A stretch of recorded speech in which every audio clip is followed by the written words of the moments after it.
Yo, salam Passive Income. Oke, ketemu lagi dengan saya Eros Perwita di podcast Berburu Multibagger ya. Dan di episode kali ini kita akan membahas sekilas ya mengenai kejadian market di hari Senin kemarin, tanggal 6 September 2021 kemarin, di mana saham-saham konstruksi dan properti ya seperti Wika, Adi, WSKT, PTPP dan semua anak perusahaannya naik semua gitu.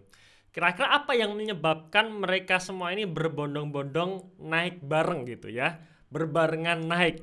Kemudian apa yang bisa kita pelajari dan apa yang bisa kita persiapkan untuk mencari saham-saham seperti mereka gitu.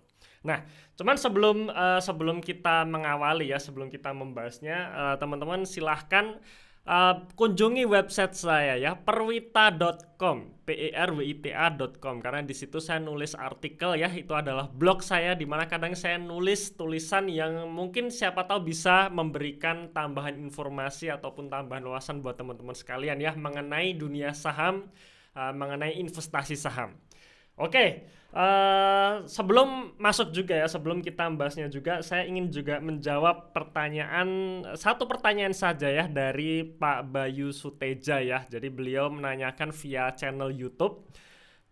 Beliau mengatakan biar tidak nyangkut seperti Unilever, mungkin meski bisnisnya disukai, pendapatan tumbuh, belinya jangan di harga PBV lebih dari 3 kali, apalagi PBV puluhan gitu ya. Ini mungkin maksud dari Pak Bayu Suteja ini, jangan beli di saham yang sudah premium gitu ya, PBV puluhan seperti Unilever kan selalu di atas 40 kalinya. Oke, sebelumnya terima kasih komentarnya Pak Bayu. Sangat bagus sekali ini sebenarnya untuk dibahas ya. Mungkin saya bahas sekilas di episode kali ini. Uh, Memang seperti ini. Kadang ada saham-saham yang dia tidak bisa menjadi murah valuasinya. Kenapa tidak bisa menjadi murah? Karena memang perusahaannya sudah sangat bagus, sudah terlalu bagus, terlalu sempurna. Kalau misalkan kita cek saham-saham yang valuasinya murah gitu, murah dalam artian PBV-nya kurang dari 1 kali. Itu biasanya fundamentalnya juga tidak begitu sehat. Biasanya hutangnya besar, kemudian perusahaan sempat merugi, kemudian juga likuiditasnya kurang ya, alias deg-degan nih, jangan-jangan untuk memenuhi kewajiban jangka pendeknya dia perlu usaha keras gitu. Nah, kadang saham-saham tipe seperti itu PBV-nya rendah, hanya 0,5, 0,4 dan sebagainya. Dan itu memang ya wajarnya di situ gitu, karena memang perusahaannya ini nggak bagus gitu, fundamentalnya nggak begitu sehat gitu. Nah, berbeda kalau memang perusahaannya sudah sangat bagus seperti Unilever ya. Unilever ya, kita abaikan dulu kinerjanya yang menurun ya. Jadi kita tidak membahas kinerjanya yang menurun karena Unilever sendiri turun karena salah satunya menurut saya kinerjanya menurun ya. Cuman dari kesehatan neracanya ini sangat sempurna gitu ya. Bayangin saja ya, omsetnya itu kurang lebih sekitar 5 atau 10 kali, saya lupa, saya belum cek lagi laporan keuangannya. Tapi omsetnya itu berkali-kali lipat lebih besar daripada asetnya. Ya, katakanlah mungkin 4 kali ya, saya sedikit lupa. Katakanlah kalau dia memiliki omset 4 kali dari asetnya, berarti ya perputaran produknya sangat cepat gitu, sangat cepat. Artinya dia tidak perlu menyediakan ruang ataupun gudang yang besar untuk menyimpan semua produk-produknya. Dia akan selalu terus produknya bisa keluar terus, menghasilkan cash flow. Cash flow-nya besar, cash flow positifnya besar. Ya, jadi nggak heran perusahaan-perusahaan seperti itu dicari banyak orang ya, aman gitu, tenang. Kemampuan untuk membayar hutangnya maupun dividennya itu selalu lancar, kira-kira seperti itu ya. Kemudian juga ROE-nya. ROE-nya besar. Unilever nih ROE-nya selalu di atas 100%. Kalau ROE yang sangat besar ya, bahkan kalau saya mengatakan ketika ROE perusahaan di atas 30%, itu pasti valuasinya juga sudah premium. Itu yang nggak bisa menjadi valuasi PBV 1 kali ataupun di bawah 1 kali, itu berat banget gitu ya, berat banget kalau nggak bener-bener misalkan negara ini kena crash gitu, kena krisis gitu yang menyebabkan semua harga-harga saham pada berjatuhan. Tapi dalam kondisi normal biasanya akan sulit PBV menjadi 1 kali. Nah, termasuk Unilever ini gitu. Unilever saat ini kalau kita hitung book value per share-nya itu sekitar Rp100. Ya, Rp100 kalau harga sekarang katakanlah 4.000 berarti sekitar PBV 40 kali. Sekarang pertanyaannya, bisa nggak ini harga saham Unilever menjadi PBV 1 kali? Artinya dari 4.000 ini menjadi Rp100. Menurut saya berat gitu ya, berat sekali. Menurut saya ini sudah titik terendahnya di harga 4.000, karena harga 4.000 ini sama seperti tahun 2012 kemarin, padahal kinerjanya tidak seburuk itu gitu. Jadi sekarang sih menurut saya ini sudah kemurahan ya Unilever. Ya, tapi balik lagi di sini ya, 4.000 menjadi 100 berat banget. Bahkan jangankan menjadi 100 ya, menjadi 1.000 saja alias PBV 10 kali itu pun juga berat gitu. Itu pun juga berat. Bahkan kalau misalkan ya Unilever katakanlah harganya menjadi Rp100 katakanlah ya, menjadi PBV 1 kali, mungkin saya akan menyarankan jual rumah kita, jual mobil kita, belikan Unilever gitu kali ya, dengan catatan kondisi fundamentalnya masih sama seperti sekarang gitu ya. Nah, kira-kira seperti itu ya.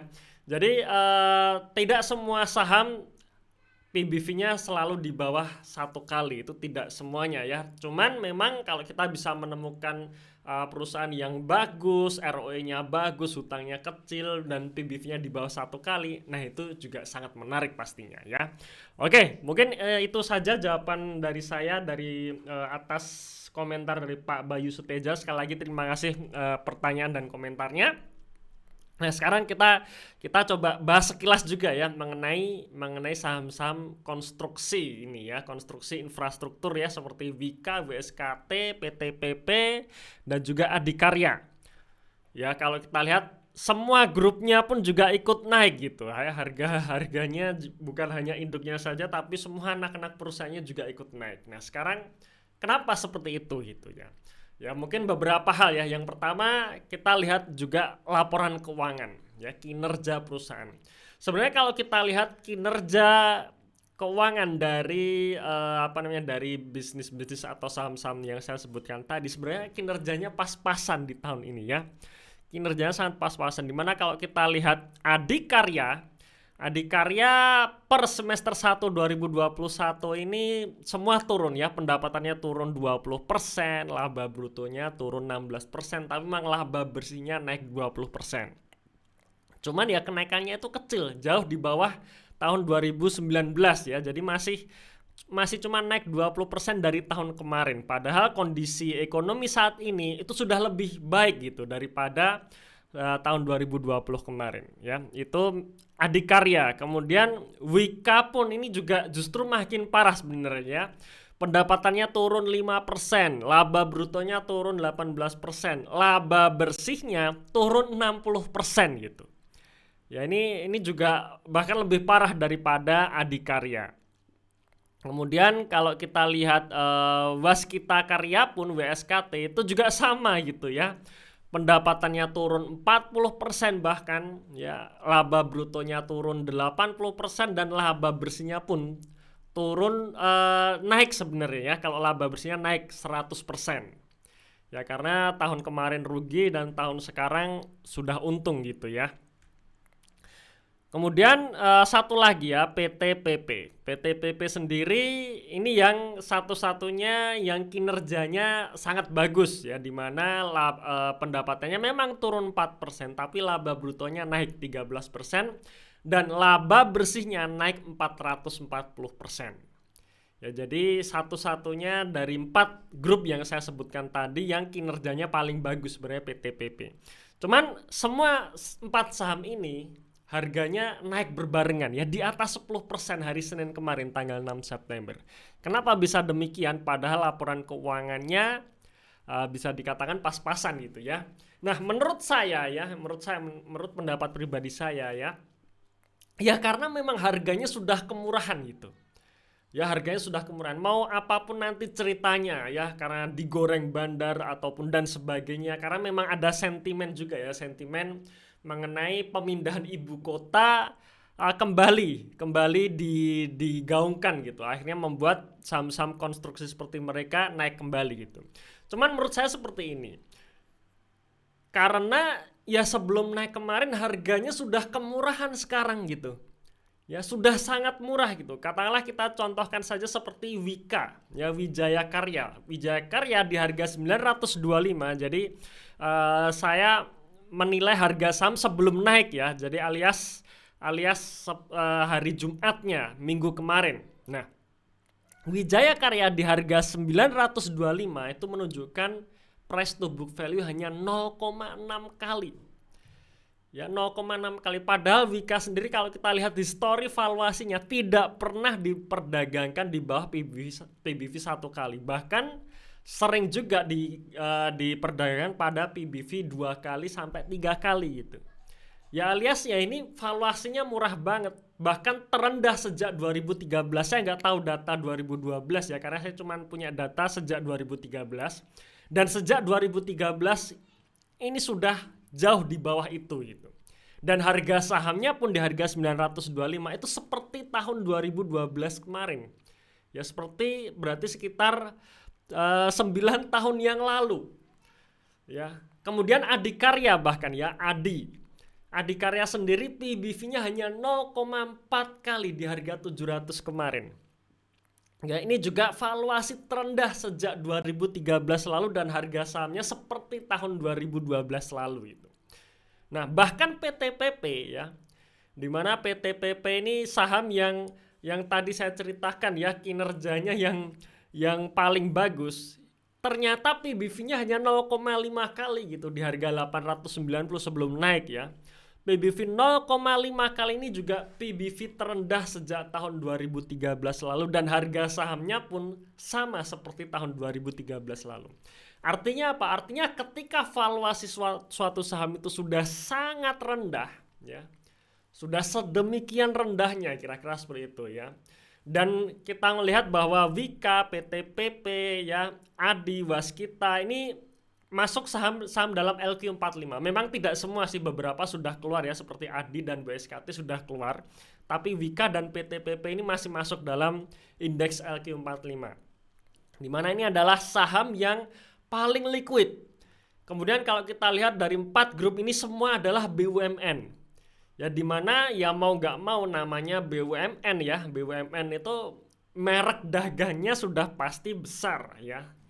Alias ya namanya BUMN ya tetap lembaga terpercaya, tetap dipercaya oleh pemerintah untuk menyalurkan proyek-proyek strategis pemerintah.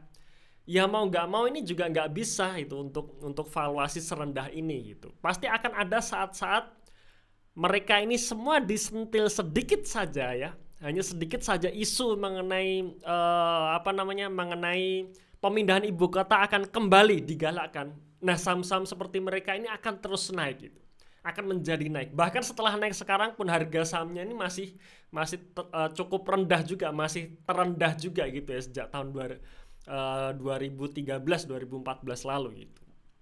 Nah jadi seperti itu teman-teman ya. Jadi memang ketika valuasi yang sudah sangat rendah, ya ibaratnya kalau kita bicara mengenai laporan keuangan itu batasnya di sini misalkan di 50 gitu.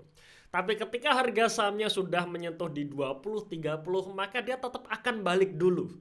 Ya akan balik dulu ke fundamental aslinya, yang dimana ya fundamental aslinya pasti lebih tinggi dari ini.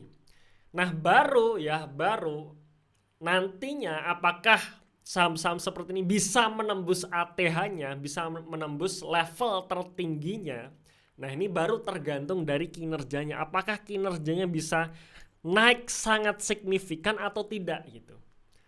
Ya kalau misalkan kinerjanya setelah proyek pemindahan ibu kota ini sudah dijalankan dan kinerjanya ternyata jauh lebih bagus dibandingkan sebelum pandemi katakanlah. Nah, potensi untuk menembus ATH-nya itu bisa terjadi. Tapi kalau tidak ya sahamnya tetap akan naik tapi belum tentu bisa menembus ATH-nya. Nah, ini pandangan saya. Jadi memang ketika valuasi sudah murah disitulah kita bisa mencoba masuk, kita bisa masuk untuk kita mencari reboundnya ya, rebound. Nah reboundnya ini ya tinggal disentil dengan isu-isu sedikit itu saja gitu ya, itu nanti akan membuat sahamnya pada naik. Nah sekarang kira-kira apa nih yang belum naik? apa nih ya saham-saham yang sekarang sudah sangat murah, ya sangat murah, dan tinggal nunggu disentil saja sebenarnya gitu ya. Ya harapan kita sih kita bagusnya ya masuk sebelum sahamnya disentil kan gitu kan, supaya harga ketika nanti katakanlah ada isu sedikit saja membuat harga sahamnya naik, nah kita sudah punya di harga yang murah gitu ya. Ya kalau misalkan mau nunggu harga naik dulu gitu ya nggak apa-apa juga sih, tergantung masing-masing ya. Nah, balik lagi nih, kira-kira apa nih yang belum bangun istilahnya seperti itu ya. Menurut saya ya pertama otomotif belum bangun ya. Otomotif belum bangun. Jadi kita bisa coba lirik-lirik saham-saham otomotif. Padahal kita tahu ya sentimennya sebenarnya sudah bagus. Dimana kalau kita lihat penjualan mobil di tahun ini sudah jauh lebih bagus dibandingkan tahun kemarin. Kemudian properti juga memang sudah mulai naik tapi belum kenceng gitu ya, belum kenceng ya properti. Yang ketiga batu bara ya, batu bara memang sudah mulai jalan tapi juga kenaikannya belum kenceng juga ya, jadi baru mulai jalan. Dan yang terakhir yang keempat ya consumer good gitu, salah satunya yang tadi ya kita bahas di awal, Unilever. Unilever menurut saya ini sudah sangat rendah gitu, di harga 4 ribuan ini sudah sangat rendah. Kayaknya kalau mau menembus di bawah 3.000 ya, di bawah 3.000 kayaknya berat gitu ya. Jadi menurut saya ya Unilever sekarang pun harganya sudah kemurahan juga, karena kalau kita lihat di story jangka panjangnya Unilever ini seperti harga tahun 2012 lalu itu. Tinggal disentil saja dengan katakanlah dengan adanya isu misalkan daya beli masyarakat sudah mulai pulih. Nah, itu kemungkinan saham-saham consumer good juga akan ikut naik gitu. Akan terbangnya seperti Unilever, ICBP, MYOR gitu ya. Itu juga nanti akan terkena imbasnya saat ada sentilan gitu ya. Nah, oke teman-teman sekalian ya, mungkin itu sekilas mengenai saham infrastruktur ya yang kemarin naik ya. Kita doakan saja semoga masih berlanjut naiknya. Kemudian juga saham-saham yang saya sebutkan nanti juga harapannya segera muncul sentimen positifnya gitu ya. Kita ajak para bandar ini buat buat mempublikasi berita bagus gitu ya. Karena memang sentimen ini juga yang bisa membuat harga sahamnya naik. Nah, yang kita lakukan ya masuk sebelum sentimen positif datang kan, seperti itu ya. Masuk sebelum positif datang. Ya, jadi kita masuk dulu, sentimen positif masuk, baru kita akan harga saham kita akan dinaikkan oleh bandar kan gitu ya, lebih asik gitu ya. Nah, oke, mungkin itu podcast kali ini. Terima kasih teman-teman sekalian sudah mendengarkan sampai akhir. Tunggu podcast kami selanjutnya dan salam Passive Income.